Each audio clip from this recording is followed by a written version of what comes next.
하나님 말씀 보시겠습니다. 마가복음 10장 17절에서 22절까지입니다. 마가복음 10장 17절에서 22절까지 말씀 우리 한 절씩 교독하도록 하겠습니다. 제가 먼저 읽습니다.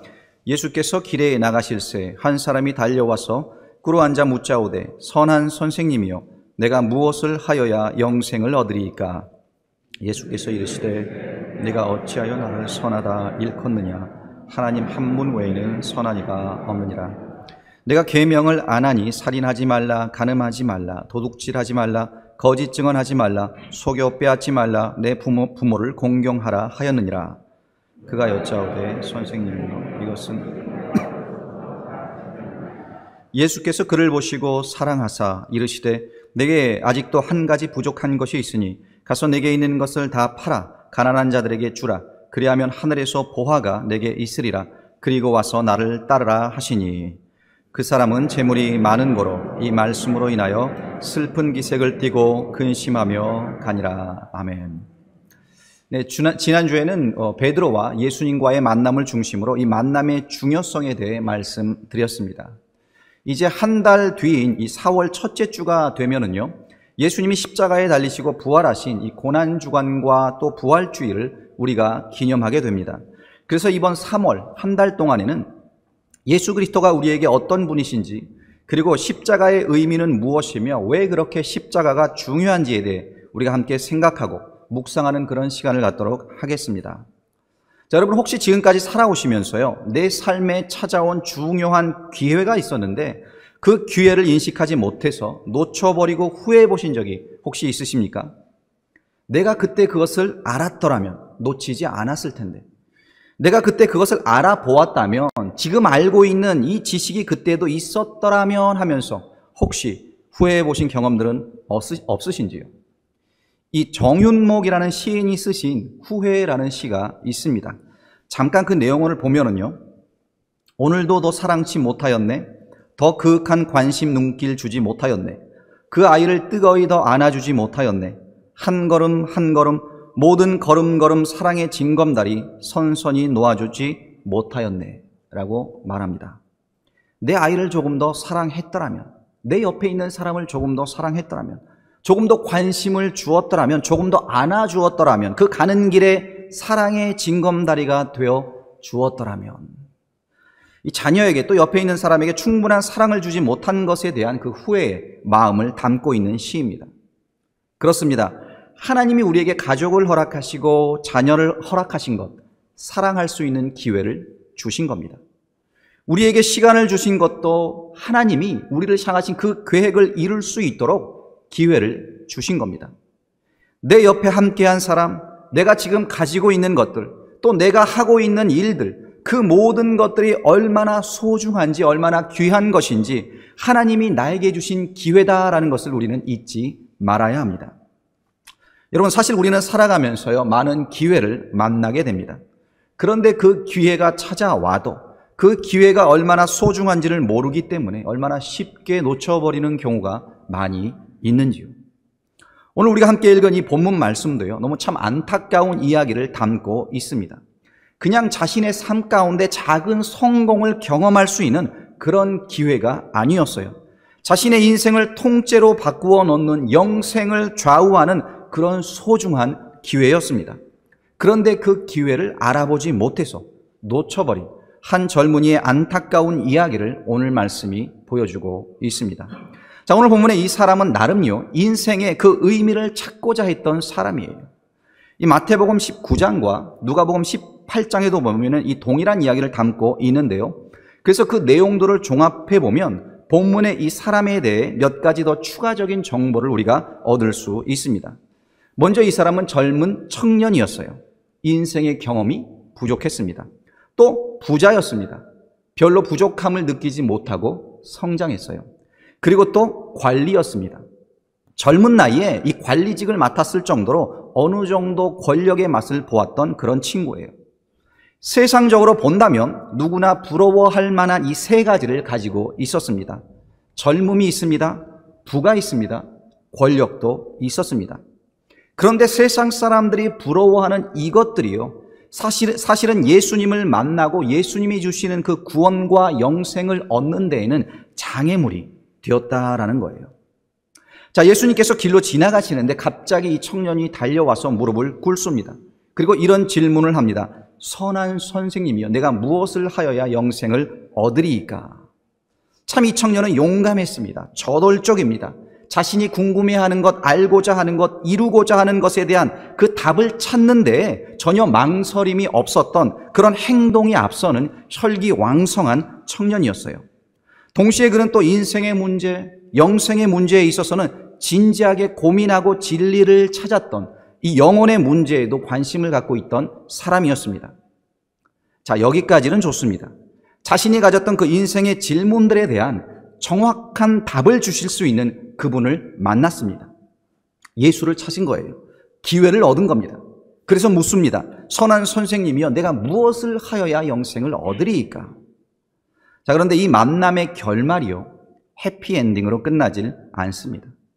오히려 이 청년은 예수님과의 만남으로 인해 행복해하기는커녕 더 슬퍼지고 더 괴로운 상태로 그 자리를 떠나야 했던 거예요. 22절을 한번 보세요. 그 사람은 재물이 많은 거로 이 말씀으로 인하여 슬픈 기색을 띠고 근심하며 가니라. 슬픔과 근심을 갖고 그 자리를 떠났습니다. 여러분, 이 젊고 부자였고 관리였던 이 청년이 예수님을 만난 것은 기회였어요. 진리를 찾고자, 영생에 대한 답을 찾고자 했는데 바로 제대로 예수님을 찾은 겁니다. 그러나 예수님의 말씀을 듣고 난 후에 자신이 이 땅에 사랑하는 그것들을 포기하지 못해서 결국엔 이 슬픔과 근심을 갖고 주님께 등을 돌린 그런 사람이 되고 말았던 겁니다. 참 슬프고 안타까운 장면이 아닐 수 없어요. 제가 성도님들을 개인적으로 만나고 또 이렇게 신방을 다녀보면은요, 아, 이분은 예수님을 찐으로 만나셨구나 하는 분이 계세요. 또 어떤 분들은 이분은 예수님을 살짝 만나셨구나. 죄송합니다. 또 어떤 분들은요, 아, 이분은 아직 예수님을 만나지 못하셨구나라는 것을 알게 됩니다. 그런데 여러분, 우리가 교회에 나오고 말씀을 듣고 하나님을 예배하고 찬양하고 기도하는 것, 이 모든 것들이요, 예수님을 만날 수 있는 기회라는 것을 여러분들 아십니까? 예수님과의 만남을 통해서 주님은 우리에게 신령한 하늘의 복을, 영생의 복을, 세상에 주지 못하는 참된 기쁨과 행복의 복을 주시길 원하십니다. 그런데 우리가 그 기회를 놓쳐버린다면요, 우리 또한 이 본문의 청년처럼 이 예배의 자리를 떠날 때 그저 슬픔과 근심을 안고 이 자리를 떠날 수도 있다는 거예요. 오늘날도 많은 사람들이 진리를 찾습니다. 영생에 대한 고민과 답을 원합니다. 그래서 예수님께 나아오기도 합니다. 그러나 예수님과의 그 만남을 기회로 알고 예수님의 말씀 앞에 자신의 삶을 내어드리는 사람들이 과연 몇 명이나 되겠습니까?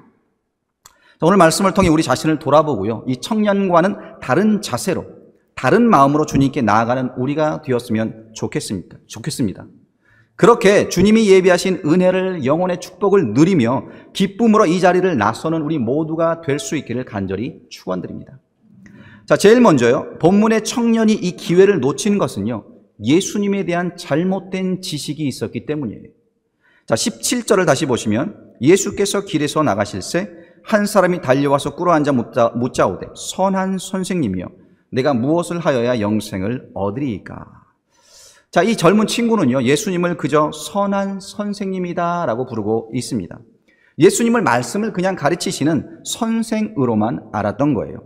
예수님이 하나님이시며 자신의 생명을 구원하실, 자신이 그렇게 원하는 그 영생을 주실 수 있는 분이다라는 것을 전혀 알고 있지 못했던 겁니다. 이 잘못된 지식으로 인해 그는 결국 예수님에게서 멀어지고 말았습니다. 틀림없이 이 젊은이는 예수님이 어떤 분이라는 소문을 들었을 거예요. 사람들이 예수님에 대해 하는 그 이야기를 들었던 겁니다. 자기가 들었던 그 소문을 종합해서 아, 예수님은 이런 분이시다라는 자기만의 지식을 만들어 내었던 겁니다. 주님과 직접 만남을 통해 얻은 지식이 아니었습니다. 주님의 말씀을 직접 듣고 얻은 지식도 아니었습니다. 주님이 어떤 분인지 경험해 보지도 않고 그저 사람들의 소리만 듣고 아마 이런 분일 거야, 선한 선생일 거야 하는 선입관을 만들어 내었다는 거예요. 여러분, 우리가 소문만 듣고요, 누군가를 판단한다는 것, 그 사람이 어떨 거야 라고 생각하는 것, 그것은요 상당히 위험한 겁니다. 지금 오늘 본문의 청년이 그것을 보여주고 있어요. 많은 경우 우리도 그러죠. 누구를 직접 만나서 그 사람을 알기도 전에 그저 제3자의 이야기만 듣고 이 사람은 이럴 거야 라는 판단을 내릴 때가 있습니다. 아닌가요? 여러분들은 그러신 적이 없으십니까? 자, 그럼 여러분께 예수님은 누구십니까? 여러분이 알고 계신 예수님은 누구세요? 예수님이 누구신지 제대로 아십니까? 개인적으로 만나셨습니까? 아니면 다른 사람들에게서 들은 그것만 가지고 예수님은 이런 분일 거라라는 지식을 만들어내지는 않으셨습니까? 우리가 어려서부터 교회에 나올 수 있습니다. 이 교회의 문화, 예배, 심지어 이 교회에서 하는 언어에 대해 우리가 익숙할 수 있어요. 그러나 예수를 나의 구주로 만나지 못했다면요, 주님을 알지 못하는 겁니다. 내가 주님을 만나고 주님으로부터 직접 그 은혜를 경험하지 않았다면, 주님과의 만남을 통해 주님이 이런 분이시구나, 나에게 이런 분이시구나 하는 그 만남이 없었다면 사실 어떻게 보면 우리는 주님을 알 수 없는 겁니다. 나에게 좋은 선생은 되실 수 있으나 나의 죄를 사하시고 나를 구원하시는 구세주가 될 수는 없다는 거예요. 자, 몇 년 전 오바마 전 미국 대통령이 아르헨티나 바릴로체를 방문한 적이 있습니다. 자, 그때 이제 저희 가족이 휴가를 바릴로체로 갔다가 이 카피탈로 돌아오려고 할 때였어요. 이제 공항에 대기실에서 비행기를 기다리고 있는데 그때 마침 이 오바마를 태운 그 미국 대통령 전용기가 그 바릴로체 공항에 착륙을 한 거예요. 그러자 이 대기실에 있던 사람들이요 막 창가로 달려가더니 정신없이 사진을 찍기 시작을 합니다. 물론 저도 그들 중에 하나였지만 그렇게 막 사진을 찍기를 시작을 해요. 그러면서 대통령이 비행기에서 내리는 것을 봅니다. 만약에 여러분들이 저에게 오바마 대통령을 아냐고 물으신다면 저는 안다고 대답할 수는 있습니다. TV에서 그를 보았고요, 그의 연설을 들었습니다. 비행기에서 내리는 모습도 직접 보았습니다. 그가 어떻게 생겼는지도 알고 그의 가족에 대해서도 압니다. 그런데 누군가가 오바마 대통령에게 구용의 목사를 아십니까? 라고 묻는다면 뭐라고 대답할까요? 네, 그럼요. 구 목사님 설교 제가 매주 듣습니다. 라고는 분명히 안 하실 거예요. 그렇죠? 네? 분명히 저를 모른다라고 그러겠죠. 그 사람이 누군지 모릅니다. 자, 저는 그분에 대한 정보가 있어요. 먼 발치에서 본 적도 있습니다. 그러나 개인적으로는 서로 만난 적이 없습니다. 그렇기 때문에 궁극적으로 우리는요 서로 모르는 사이예요. 우리와 예수님과의 관계가 만약에 이렇다면요, 우리의 상태는 매우 위험한 상태라고 말할 수 있는 겁니다. 왜냐하면 예수님에 대한 정보는 있지만 실제로 그분을 모르기 때문에 그런 겁니다. 그래서 마태복음 7장 21절에서 이런 경고의 말씀을 주십니다. 나더러 주여 주여 하는 자마다 다 천국에 들어갈 것이 아니요. 그리고 또 보면은요 22절 23절에서는 이렇게 예수님이 말씀하세요. 그날에 많은 사람이 나더러 이르되 주여 주여 우리가 주의 이름으로 선지자 노릇하며 주의 이름으로 귀신을 쫓아내며 주의 이름으로 많은 권능을 행하지 아니하였나이까 하리니 그때 내가 그들에게 밝히 말하되 내가 너희를 도무지 알지 못하니 불법을 행하는 자들아 내게서 떠나가라 하리라. 예수님, 나는 당신을 압니다. 당신의 이름으로 귀신도 쫓아내고 예언도 하고 권능도 행했습니다. 그런데 예수님이 뭐라고 하십니까? 내가 너희를 도무지 알지 못하나니. 여러분 어떠십니까? 예수님께서 여러분을 아신다고 생각을 하세요? 내가 예수님을 아니까 예수님에 대해 공부도 하고 예수님의 이름으로 예배도 하고 봉사도 하고 선교도 갔다 오고 했으니까 당연히 예수님께서 나를 아실 거야 라고 여기십니까? 그런데 우리의 이 생각이 잘못된 것일 수도 있다라는 것을 성경이 보여주고 있습니다. 성경 말씀이 그것을 경고하고 있어요. 예수님께서 내가 너희를 도무지 알지 못한다라고 말씀하시면은요, 우리가 살아온 그 수십 년의 인생이 하루아침에 헛된 인생이 될 수도 있다는 거예요. 그래서 여러분, 우리가 교회를 오래 다녔다, 내가 믿는 집안에서 태어났다, 이런 것들이 우리의 구원을 결정하는 것이 아닙니다. 진짜 중요한 것은 내가 예수를 나의 구세주로 만났는가? 내가 예수를 구주로 믿고 있는가? 내 삶을 온전히 주님께 드렸고 예수님이 내 삶의 주인이 되시는가? 이것이 중요하다라는 거예요. 예수님이 누구신지도 모르고 믿지도 않으면서 그분을 따른다라고 말할 수 없는 겁니다. 여러분, 예수를요, 내 아내의 예수, 내 남편의 예수, 또는 우리 부모님의 예수, 우리 친구의 예수로 믿지 마세요. 예수를 나의 예수로, 나의 구세주로, 나의 주님으로 믿고 따르시는 여러분들이 되시기를 간절히 축원드립니다. 두 번째로요, 이 젊은 청년이 기회를 놓친 것은요, 자기 자신에 대한 이 잘못된 지식이 있었기 때문입니다. 19절을 보시면 내가 계명을 안 하니 살인하지 말라, 간음하지 말라, 도둑질하지 말라, 거짓 증언하지 말라, 속여 빼앗지 말라, 내 부모를 공경하라 하였느니라. 자, 예수님께서 이 말씀을 하신 것은 이 계명들을 다 지키며 살았느냐라고 지금 이 청년에게 묻고 계신 거죠. 그런데 이 청년의 대답이 우리를 놀라게 합니다. 20절을 한번 보시면 그가 여짜오되 선생님이여 이것은 내가 어려서부터 다 지켰나이다. 어려서부터 다 지켰다는 거예요. 그리고 예수님께서는 결정적인 말씀 한마디를 이 청년에게 하시는데요. 21절입니다. 예수께서 그를 보시고 사랑하사 이르시되 내게 아직도 한 가지 부족한 것이 있으니 가서 내게 있는 것을 다 팔아 가난한 자들에게 주라. 그리하면 하늘에서 보화가 내게 있으리라. 그리고 와서 나를 따르라 하시니. 이 말씀은 청년에겐 충격적인, 순종하기 어려운 그런 말씀이었습니다. 내게 있는 것을 다 팔으라고? 그것은 할 수 없어 라는 결론을 내렸죠. 왜요? 이 청년은 자신에 대해, 자신 스스로에 대해 이런 생각이 있었습니다. 나는 선한 사람이야. 계명을 다 지켰어. 어려서부터. 여지껏 악한 행동이란 한 적이 없어. 그렇기 때문에 이 정도면, 나 정도면 영생을 얻기에 충분해라는 생각이 있었다는 거예요. 나는 선하다. 영생을 얻을 정도로 충분하다.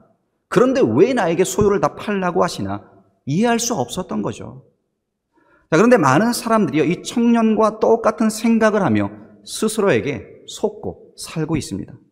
나는 좋은 사람이라고 생각합니다.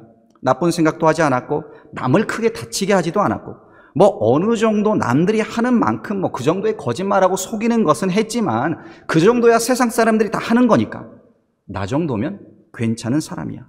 이 정도면 천국 가기에 충분하지. 여러분은 어떠신가요? 스스로에 대해서 어떤 생각을 갖고 계세요? 나 정도면 괜찮다라고 생각을 하십니까? 자, 뉴스에서 이 범죄자에 대한 소식이 나오면은요, 그러면 우리는 이런 생각을 합니다. 난 저 정도는 아니니까 선한 사람이야. 저 사람은 당연히 감옥에 가야 되지만 난 아니야. 저 사람은 재판을 받고 심판을 받아야 되지만 난 아니야. 왜?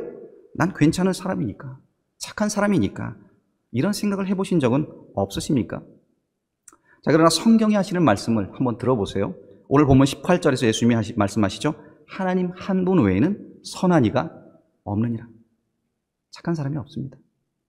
나 자신도 착하지 않아요. 로마서 3장 10절은요. 의인은 없나니 하나도 없다라고 말씀합니다. 또 사도 바울 같은 경우는 자기 자신에 대해서 굉장히 솔직했어요. 그래서 이렇게 말합니다. 로마서 7장 19절에서 내가 원하는 바 선은 행하지 아니하고 도리어 원하지 아니하는 바 악을 행하는도다. 심지어 디모데전서 1장 15절에서는 죄인 중에 내가 괴순이라 라고 말하고 있습니다.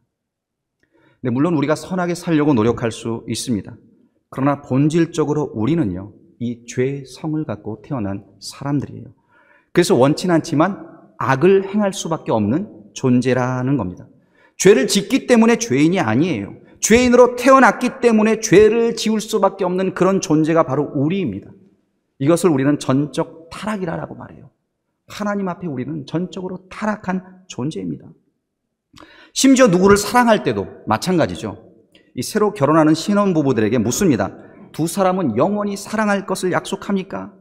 그럼 모든 신혼부부들이 그래요. 당연하죠, 목사님. 우리는 평생 사랑할 겁니다. 근데 여러분들 아시죠? 그게 거짓말이라는 걸. 왠지 아십니까? 우리 사람은요, 이 사랑의 감정을 느낄 수는 있어요. 그러나 그 사랑을 영원히 지탱할 수 있는 능력이 사실 우리에게는 없습니다. 우리에겐 그 능력이 없어요. 무슨 말이냐? 사랑의 감정을 느끼고 그 감정이 영원하기를 소원은 하지만 그 감정이 사라질 때 변하지 않고 한 사람을 계속 사랑할 수 있는 그런 능력이 우리에게 없다는 겁니다. 마치 이런 것과 마찬가지죠. 저에게 이 42km나 되는 그 마라톤을 뛰고 싶은 소원이 있습니다. 그리고 어느 분이 저에게 목사님 그거 42km 뛸 수 있습니까? 라면 제가 그렇게 말할 수 있어요. 네, 전 할 수 있습니다. 할 수 있을 것 같습니다. 그런데 제가 느끼는 것과 현실은 어떻죠? 당연히 못합니다. 우리는 할 수 있다고 생각을 하지만 못해요. 그런 능력이 없어요. 사랑에서도 마찬가지입니다. 누군가를 사랑하고 원하고 그 감정이 영원할 것 같지만 우리의 속성 자체가 사랑할 줄도 모르고 심지어 사랑을 받을 줄도 모르는 사람들로 태어났다라는 겁니다. 자, 오늘 본문도 보세요. 21절에 보시면 예수께서 그를 보시고 사랑하사라고 했습니다. 예수님이 사랑하셨어요. 분명히 예수님의 사랑은 우리의 사랑과 다릅니다. 하나님은 사랑이시다라고 성경이 말씀합니다. 우리에겐 참된 사랑을 할 능력이 없지만 예수님은 본질이 그 속성 자체가 사랑이신 분이십니다. 그런데 이 청년은 그 예수님의 사랑을 알아보지 못했습니다. 주님의 사랑을 받지도 못했고요. 주님을 사랑할 수도 없었어요. 그게 바로 우리의 본 모습입니다. 이것이 우리의 한계라는 거예요. 선을 행하고 싶어도 못합니다. 본질적으로 죄인이기 때문에 그렇습니다. 그런데 이 청년이 뭐라고 말하죠? 자기는 어려서부터 모든 계명을 다 지켰다. 나는 선하다. 나는 괜찮은 사람이다 라고 이 자신을 몰라도 너무나 몰랐던 겁니다. 자신에 대한 잘못된 지식을 가지고 있었던 거예요. 결국엔 스스로를 속이고 마는 거예요. 여러분, 우리가 우리 자신이 선하다고 생각하고 있으면 그것은 우리 스스로를 속이는 겁니다. 내가 구원을 받고 영생을 얻을 자격이 충분하다고 생각하신다면 여러분들은 자신을 몰라도 너무나 모르시는 거예요. 여러분 기억하십시오. 우리는 본질적으로 죄인입니다. 악합니다. 그래서 우리에게 예수님이 필요합니다. 우리에겐 사랑할 능력도 하나님을 기쁘시게 해드릴 그 자격도 선한 행위도 아무것도 없기 때문에 예수님이 꼭 필요하다라는 거예요. 예수님만이, 오직 예수님이 여러분과 죄의 죗값을 지시고 십자가에 달리셨습니다. 하나님과 우리 사이의 유일한 중보자가 되신 겁니다. 그래서 에베소서 2장 8절은 구원에 대하여 이렇게 말씀합니다. 너희는 그 은혜에 의하여 믿음으로 말미암아 구원을 받았나니 이것은 너희에게서 난 것이 아니요 하나님의 선물이라. 구원은 너희에게서 난 것이 아니다. 우리에게는 우리 스스로를 구원할 능력이 없다는 거예요. 은혜에 의하여 예수를 믿음으로 말미암아 하나님이 주시는 선물이다 라는 겁니다. 여러분 스스로에게 속지 마세요. 우리는 선한 존재가 아닙니다. 예수님이 아니면 영원히 멸망으로 떨어질 존재라는 거예요. 그래서 우리에겐 예수님이 꼭 필요합니다. 자, 세 번째로요. 본문의 청년이 기회를 놓친 것은 무엇이 진짜 중요한지를 알지 못했기 때문에 그렇습니다. 자, 지혜로운 사람은 중요한 것과 중요하지 못한 것을 분별할 줄 아는 그런 사람이죠. 우리가 성도라면 우리에게 과연 중요한 것이 무엇인지를 분별할 줄 알아야 합니다. 자, 예수님께서 21절에서 이렇게 말씀하셨어요. 가서 내게 있는 것을 다 팔아 가난한 자들에게 주라. 그리하면 하늘에서 보화가 내게 있으리라. 그리고 와서 나를 따르라 하시니. 자, 굉장히 도전적인 초대를 하십니다. 그런데 왜 예수님께서는 그저 간단히 나를 따르라고 하지 않으시고요. 왜 먼저 가서 있는 것을 다 팔아 가난한 자들에게 주라고 하셨을까요? 예수님을 따르기 위해서는 우리의 소유를 다 팔아야 합니까? 그리스도인이 되려면 가난해야 하는 건가요? 물론 아닙니다.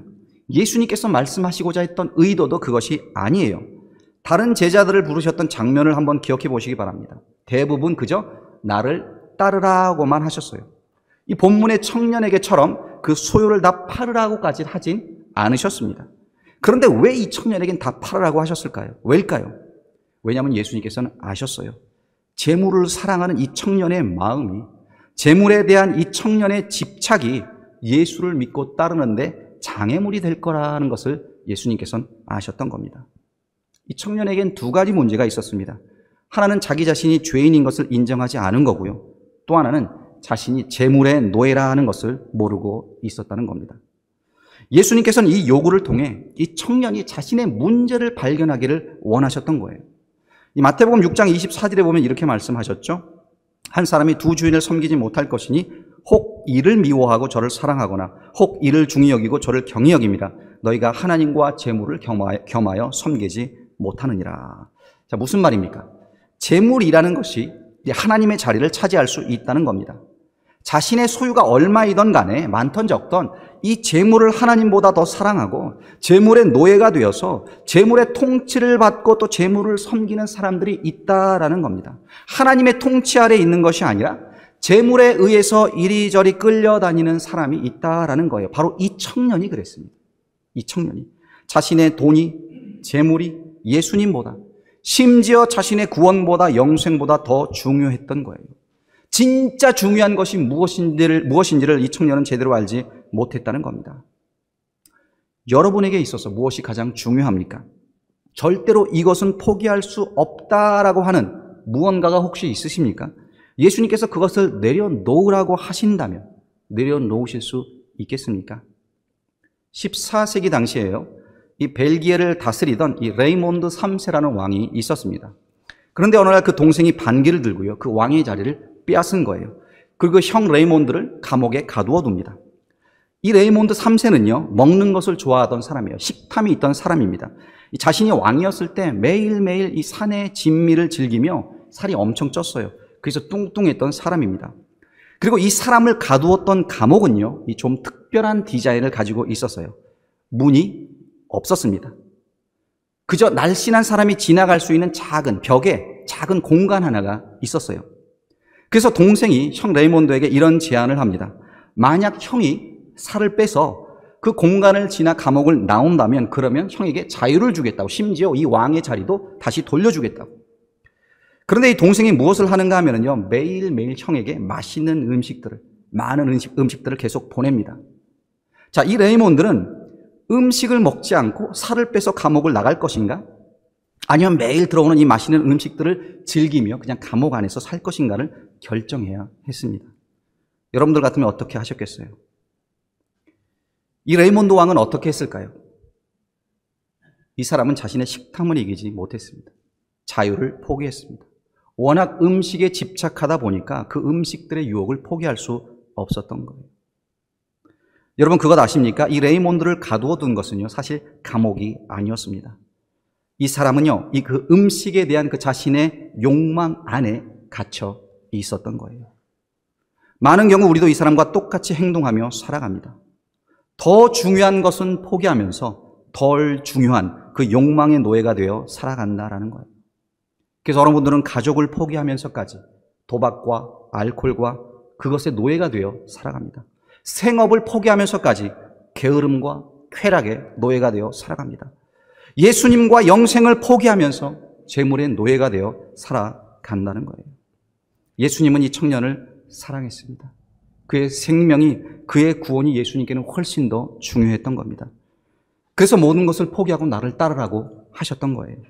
그러나 이 청년은 예수님을 사랑하지 않았다는 거죠. 그래서 이 이야기의 결말은 이렇게 끝이 납니다. 22절입니다. 그 사람은 재물이 많은 거로 이 말씀으로 인하여 슬픈 기색을 띠고 근심하며 가니라. 만약에 이 청년이요, 예수님의 말씀에 순종하고 예수님을 따랐더라면 어떻게 되었을까요? 이 마가복음 10장 29절 30절에서 그 답을 찾을 수 있습니다. 이렇게 말씀해요. 예수께서 이르시되 내가 진실로 너에게 이르노니 나와 복음을 위하여 집이나 형제나 자매나 어머니나 아버지나 자식이나 전토를 벌인 자는 현세에 있어 집과 형제와 자매와 아내와 자식과 전토를 100배나 받되 박해를 겸하여 받고 내세의 영생을 받지 못할 자가 없느니라. 예수님을 따르기 위해 포기한 것을요 100배나 받는다고 하십니다. 그러나 동시에 박해도 있다고 하세요. 그러나 그것들보다 더 중요한 것이 있습니다. 그것은 내세의 영생을 받지 못할 자가 없나니라고 하세요. 여러분 현세는 짧아요. 내가 무엇을 가졌던 그것을 포기하던 안 하던 그것이 100배로 심지어 늘어나던 그것들은 영원하지 않습니다. 심지어 박해도 고난도 영원하지 않아요. 그런데 이 청년이 찾았던 영생, 우리에게 필요한 그 영생을 지금 예수님께서 주시겠다라고 약속하고 있습니다. 여러분 예수님과의 만남은요 기회입니다. 영생을 얻고 하나님의 영광을 누릴 수 있는 기회입니다. 예수님을 만나세요. 찾으세요. 여러분 개인의 구원자로 믿으세요. 그리고 내 자신이 죄인이라는 것을 인정해야 합니다. 예수님 없이는 아무것도 아니라는 것을 깨달아야 하는 거예요. 그리고 여러분에게 진짜 중요하며 가치 있는 것이 무엇인지를 깨달으시기를 바랍니다. 그리할 때 예수님을 통해 하나님이 주시는 그 하늘의 복음을, 영생의 보물을 선물로 다 받아 누릴 줄로 믿습니다. 우리 다 같이 일어나실까요? 일어나서 우리 마지막 찬양하고 기도하도록 하겠습니다.